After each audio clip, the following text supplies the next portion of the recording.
Alors, pour calculer la flexion et l'extension du coude, on va mettre le goniomètre, le centre du goniomètre sur l'épicondyle latéral, la branche fixe du goniomètre le long de l'humérus, et ensuite on va monter le bras pour faire la flexion. Il y a 140 degrés, et pour faire l'extension, bien parallèle, et là il y a moins 20 degrés.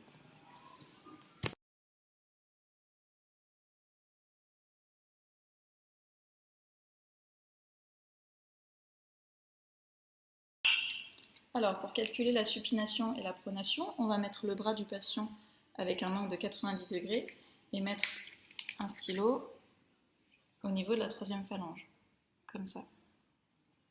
Ensuite, on va laisser reposer le goniomètre dans ce sens-là et mettre le centre du goniomètre sur la phalange. Et après, on va faire la supination. On aura un angle de 90 et la pronation 90 aussi.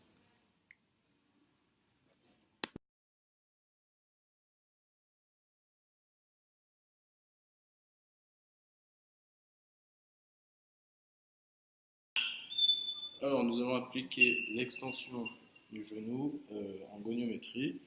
Alors le patient est allongé en position décubitus dorsale. Et pour pouvoir faire la manœuvre, nous allons placer le coussin en dessous de ses pieds afin de fléchir ses pieds. Voilà.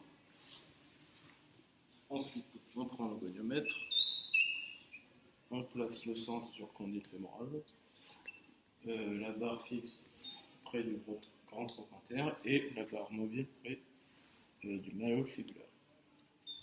Et on va effectuer un mouvement d'extension comme ceci.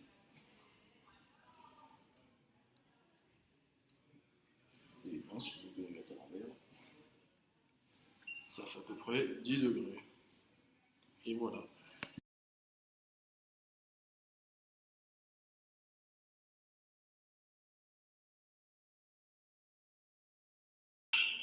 Donc maintenant, on va pratiquer la flexion du genou.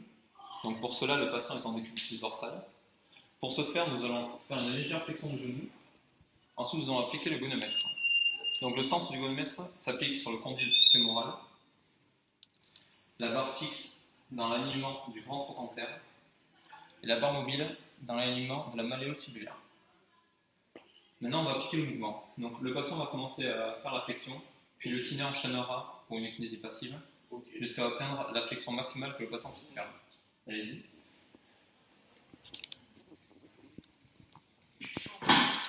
Voilà, donc là nous obtenons un angle de 145 degrés.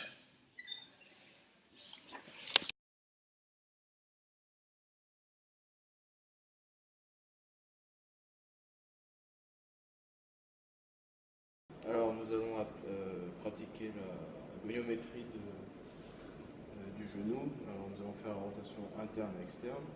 Alors pour cela on utilise le goniomètre. On va placer le goniomètre sous la face plantaire du patient. Le pivot du goniomètre se place sur la tubérosité calcanéenne. L'axe mobile se place sur le deuxième métatarsien et l'axe fixe sur le plan horizontal. Et ensuite, on va faire un mouvement de rotation externe et interne du genou, comme ceci.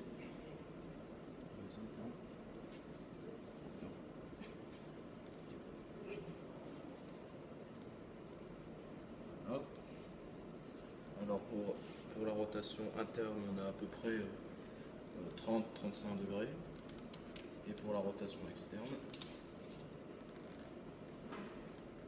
et